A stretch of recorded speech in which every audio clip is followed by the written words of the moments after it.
যে কোনো সময় ঘটতে পারে বড় ধরনের দুর্ঘটনা। সিলেটের লামাবাজারে মেইন রোডে সেই গুরুত্বপূর্ণ রাস্তাটি এমন একটি গর্ত আছে, সেই গর্তটি ঘটতে পারে অনেক বড় একটি দুর্ঘটনা। সবচেয়ে গুরুত্বপূর্ণ এই রাস্তাটি যাতায়াত করেন হাজার হাজার মানুষ ও যানবাহন, প্রতিদিন 24 ঘন্টায় যানবাহন চলাচল। সে এমন একটি স্থানে, কিন্তু গুরুত্বপূর্ণ স্থানে এমন একটি গর্ত রয়েছে, সেই গর্ত মেরামত করার কি কেউ নেই, এমন প্রশ্ন অনেকেরই।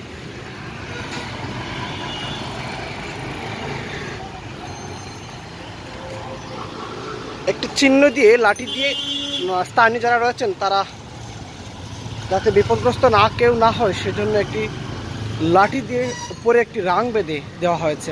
মেরামতের জন্য সবার দ্রুত সংস্কারের জন্য সিলেট সিটি কর্পোরেশনের কাছে জোর দাবি জানিয়েছেন স্থানীয় নেতৃবৃন্দ।